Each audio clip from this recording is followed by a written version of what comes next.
আপনাদের অনেক বড় একটা প্রশ্ন, অনেক বড় একটা জানতে চাওয়া যে ইকরার সাথে আমার এমন কি কথা হইল যে ইকরা সুইসাইড করতে বাধ্য হয়েছে। ইকরার সাথে আমার ভিডিও কলে ইকরা এমন কি দেখলো যে ইকরা আত্মহত্যা করলো।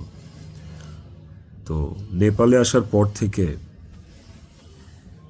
সমস্ত কনভারসেশন ইকরার সাথে আমার শেষ পর্যন্ত আমি আপনাদেরকে প্রোভাইড করব। কমেন্ট সেকশনে আপনারা দেখবেন, দেখলে আপনারা বুঝতে পারবেন যে আসলে কি ঘটছে বিষয়টা।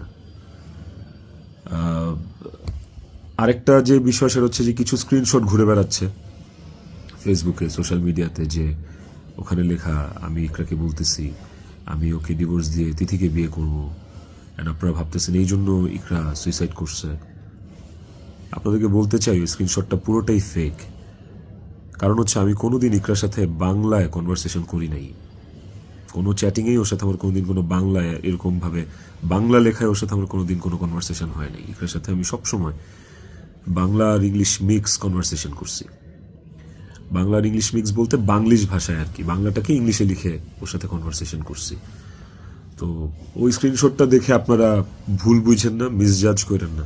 ওটা একটা ভুয়া এবং ফেক স্ক্রিনশট, আমাকে ফাঁসানোর জন্য আসলে ওই স্ক্রিনশটগুলো বানানো। কে বা কারা বানাইছে আই হ্যাভ নো আইডিয়া। তো টক্সিসিটি একটা বিষয়, আমাদের রিলেশনশিপটা অনেক আগে থেকেই টক্সিক ছিল, অনেক আগে থেকে টক্সিক ছিল। তিথির সাথে পরিচয় হওয়ার আগে থেকেও টক্সিক ছিল, অ্যান্ড ও অনেক আগে থেকে আমার কাছে ডিভোর্স চাইতো, কিন্তু আমি কোনোদিনই ওকে ডিভোর্স দিতে চাইনি, তালাক দিতে চাইনি। আমার একটাই কথা ছিল যে আমি সংসার করব, কারণ আমি নিজে একটা ব্রোকেন ফ্যামিলি থেকে বড় হওয়া ছেলে। আমি যখন ক্লাস 5-এ বা 6-এ পড়ি তখন আমার বাবা মার মধ্যে ডিভোর্স হয়, সেপারেশন হয়। আমি খুব ভালো করে ফিল করছি, আমি নিজে ফিল করছি যে একটা ব্রোকেন ফ্যামিলিতে একটা সন্তান কোন ধরনের ইনকনভেনিয়েন্স, কত ধরনের সমস্যা ফেস করে, তার মেন্টাল স্টেট কেমন হয়। আমি কোনোদিনই চাইনি রিজিক এই স্বাদটা পাক। আমি কোনোদিন চাইনি যে রিজিক ব্রোকেন ফ্যামিলির বাচ্চা হোক, বেবি হোক, বা ও আমি যে কষ্টটা ফিল করছি আমার লাইফে এই কষ্টটা, সেম কষ্টটা রিজিক ফিল করুক, এটা আমি কোনোদিনই চাইনি। এই কারণে আমি অলওয়েজ আমার মধ্যে ট্রমাটা ছিল যে মানে ব্রোকেন ফ্যামিলির কনসিকুয়েন্সেস কি।